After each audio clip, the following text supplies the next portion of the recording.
That's that, yeah. Yeah. That's that shit. What up, folks? This is Ed Memphis at Business Square. You can catch me on Twitter at Business Square. That's at BIDNESSSQUARE. And we gonna get right into it, man, because your boys, the Memphis Grizzlies, done lost another one. I don't know what to say, man. I mean, at this point, man, I don't know. Man, look, I know the first thing I need to do.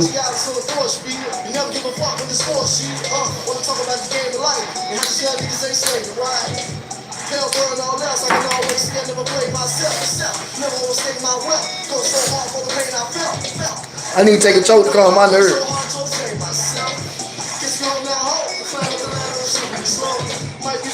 Shout out to Memphis boy in Texas, because he told us, he said, man, he was posting on one of his own videos. He said, look, Grizzlies need to go out and get some more wing depth. And one of the players they need to go get is Anthony Morrow. They need a vet that can knock down shots. Bottom line, they need a vet that is proven to be reliable knocking down shots.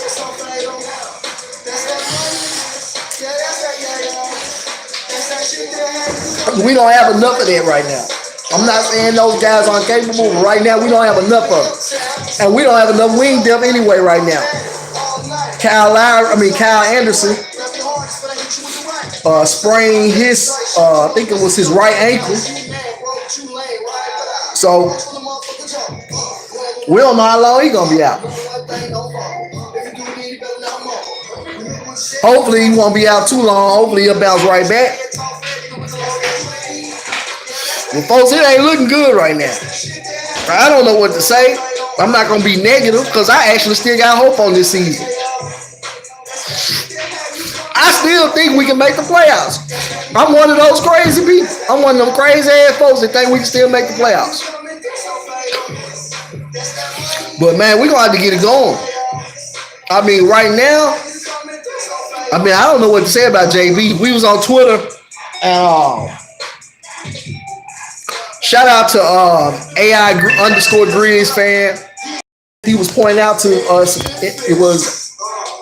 there was points in the game where JB had 3 power forwards on the floor at one time. 3 power forwards. What do you do with it? What are you trying to do?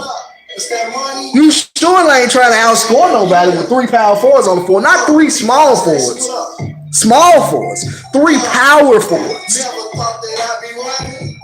So I guess you finna bang your way out of this one, huh? Despite the fact that our problem is scoring. And we couldn't play no defense. JB tried to put out that 3 rollout guys out there that can switch. I guess maybe that's the logic behind putting 3 power forwards out there at one time. Because other than that, there was no logic in doing it.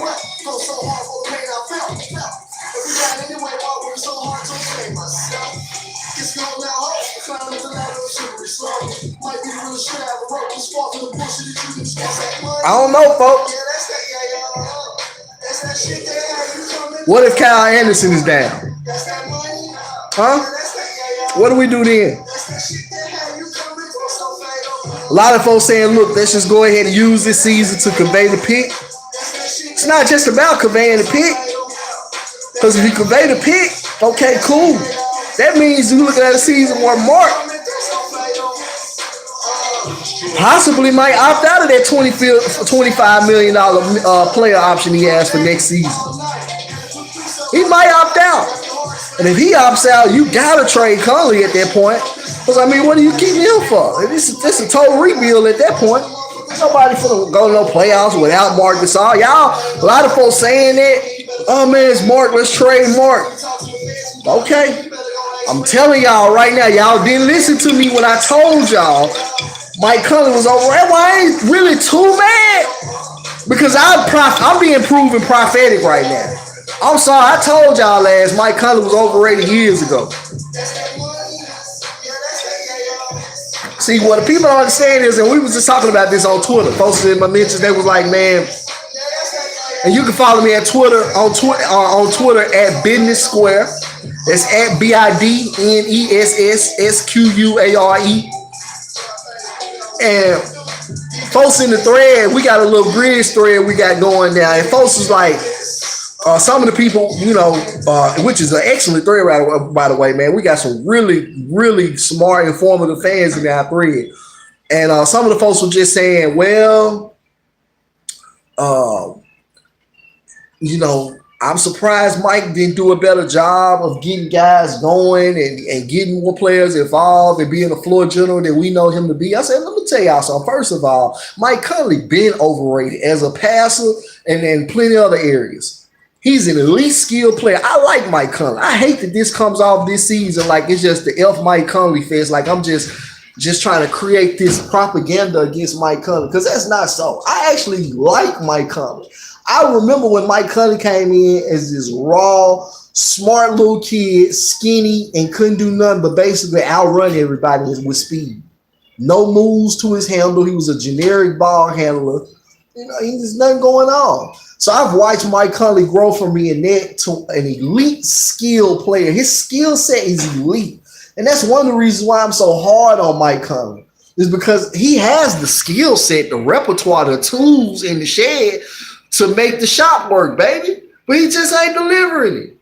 Bottom line, you got all that help in the post with Jared Jackson, Marc Gasol, JaMychal Green. You got, to me, might be the best three as far as big man rotation. 1, 2, 3, and your starting two bigs and your third big. Right off the back, I can't think of another team with a better 3-man big combo than the Memphis Grizzlies has with Marc Gasol, Jared Jackson, and JaMychal Green. Why are you not abusing teams? You got 3 bigs all capable of playing outside. All 3 bigs are capable of switching and playing defense. Marc Gasol might be the most unathletic and limited mobility-wise. And Marc Gasol is a defensive player of the year who plays like a defensive player of the year. This year, he's played like it this year. He's had some laps, especially in the last 20 games, but he's definitely still played overall near that defensive player of the year level.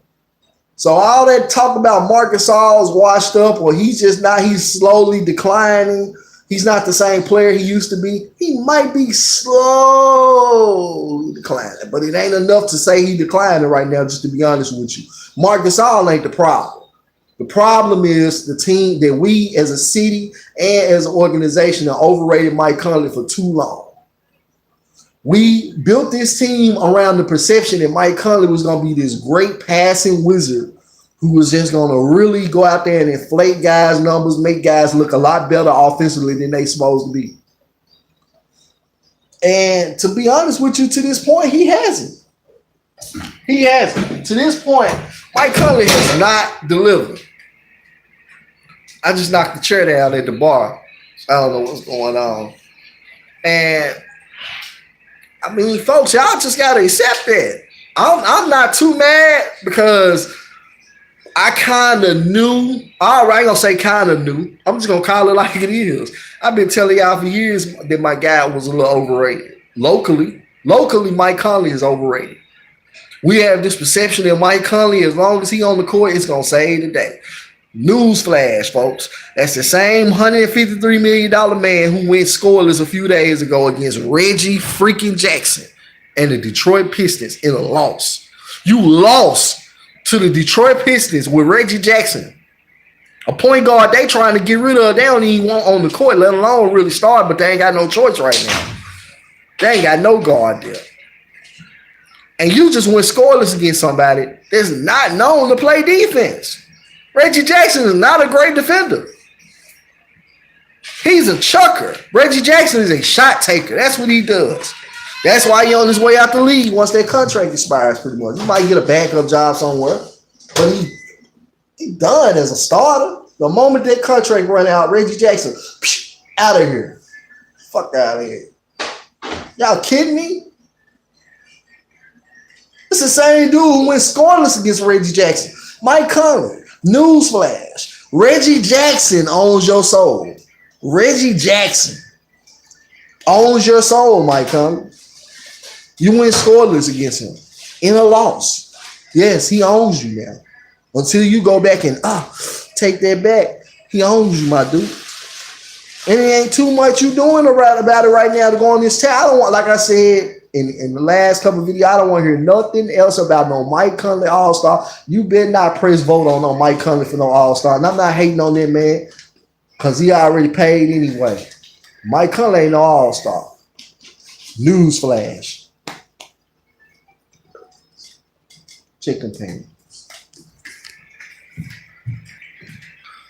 So this game here, I mean, that was just locked. Then JB Bickerstaff, I don't know what is the infatuation with Shelvin Mack. I don't know what's going on.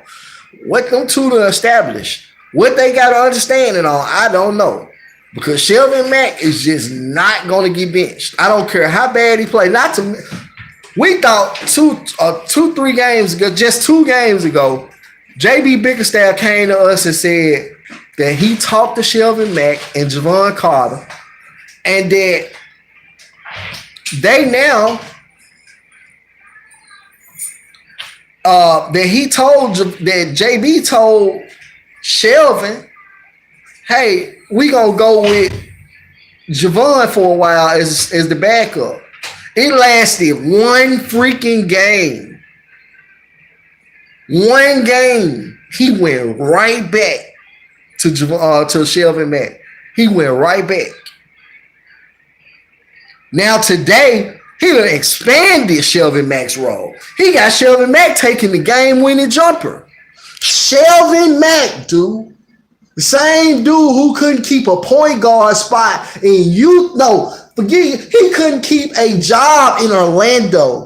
That's how bad Shelvin Mack is. Orlando has 1 point guard on their roster right now other than Isaiah Bruce. They don't even really have a point guard on the roster. They got DJ Augustine as the starting point guard. That's how bad the point guard situation is in Orlando. Shelvin Mack couldn't even keep a roster spot in that bad of a point guard situation. That's how bad he is. That's how much he does not make an impression on coaches. And I'm gonna be honest with you, I think personality-wise, Shelvin Mack just ain't. He's just not an addition to the team. I've heard Shelvin Mack say some stuff. I heard him one time take a shot at Memphis as a city. He made a comment on the ESPN radio that, they was joking when they said, Shelvin Mack, why you at Target? You should be at the Gucci store. And he said, it ain't even a Gucci store in Memphis. Man, fuck you.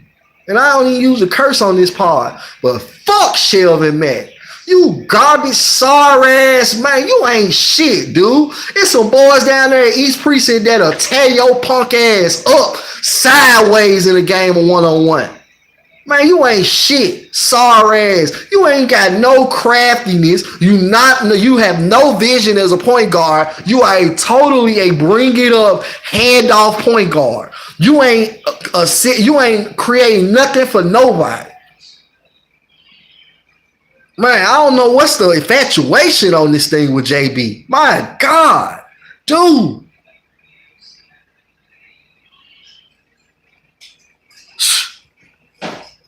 Why did the Grizzlies go, man, I don't understand that. Why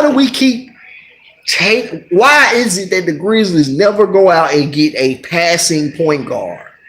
You know that your point guard is a little bit of everything. He's not great or elite at anything other than his skill set, per se.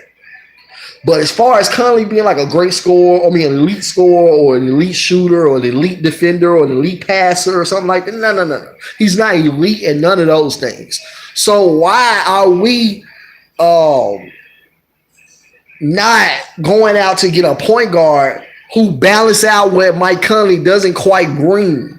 Mike Conley doesn't quite bring the passing thing. He's an average passer as a starting point guard. That is bottom line. Mike Conley is an average passing starting point guard. Overall, he's a damn good player. I wouldn't dare take that from Mike. Mike's a damn good player. If I had to pick what a great number is to pay Mike worth about $80 million. Mike worth about half, a little bit over half of what he's getting right now. Worth about half of that. He ain't worth no 153. He's showing that shit. Folks talk about John Wall. Man, I'd rather pay John Wall 40 than pay Mike Conley 30. And that's John Wall with the injury right now, out for the year and everything. I still would be more comfortable paying John Wall 40 next year than paying Mike another 30. Reason being, because one thing about John Wall, he ain't finna keep letting them lose games like that. If John got to go out there and score 40, get 15 assists, and get 15 rebounds, he will do it. Why? Because he has done it before. And that's what it takes to win. Folks will say, well, the Wizards playing better right now with Wall out. Let's stop it. That right there ain't finna last. The Wizards ain't going nowhere. You think they gonna go somewhere without John Wall and Bradley Beal leading the show? Are you serious? Have you seen the metrics on Bradley Beal? That man is going to decline within 3 years. Bradley Beal probably coming off the bench. I'm just not convinced on Bradley Beal. I mean, he's solid. I like him. I would love him right now. He would definitely be a great addition to the Grizzlies. But anyway, just back to my point. I mean, this team, looking at tonight's game, folks. I mean, and they're not going to fire JB. Y'all can stop there. All that fire JB talk, the hashtag is going around Twitter. Fire JB, hashtag fire JB. Man, stop it. They're not finna fire JB. Want to know why? First off, the Grizzlies ain't got the cojones to face another PR blunder like that again. Hello. That's that. I'm just keeping it real with y'all. The boys don't want to face that. That's that. Yeah. Big God Stacy, what up? Never thought that I'd be riding. My cousin Corey said it's all the time. So I don't know what to say, man. This team here, do you convey the pick? That's what a lot of people saying. Just convey the pick. Convey the pick. Get the pick down to like 10, 11 and convey it. Problem is you lose. You might lose Marc Gasol. You do that. I think we should maybe consider we need to consider some 10-day contracts immediately. One of the 10-day contracts that we need to be considering, shout out to Memphis boy in Texas, because he the first one that gave me this, he the one that broke that down and gave me Anthony Morrow. And that's who we need to be looking at. We need to be looking at a vet who can gun it down. Anthony Morrow is that guy. As a 10-day contract, it's a start. He ain't finna come in here and change the misfortunes, because if he was, Anthony Morrow would be on the roster by now. But he'll at least address something we got a problem with, which is a reliable, more knockdown shooting. We need more consistency knockdown shooting. More consistent knockdown shooting. But we'll see, folks. This is it's interesting. Folks, I'm out. This is Ed Memphis at Business Square. You can follow me on Twitter at BIDNESSSQUARE at Business Square, or you can just hashtag Ed Memphis on Google or your whatever web search or web browser you using. You can just hashtag Ed Memphis. This is your host Ed Memphis. This is Square Business. I'll let you do it. Mike Conley, all-star. Man, these folks, I don't even know why they even say that. Why do they even do that? Mike Conley, all-star. Are you serious? Man, again, who you going to take out for him? Mike Conley didn't get his team a goddamn win. Who the hell you going to take out for him? Klay Thompson, the one who just had 43 points on 4 dribbles? You going to take that Klay out for Mike Conley? You're going to take out James Harden, who might not even be starting right now. James Harden probably ain't even a start in the All-Star game this year. That's how tough it is in the West. I mean, you going to take out Steph Curry? Man, please, y'all.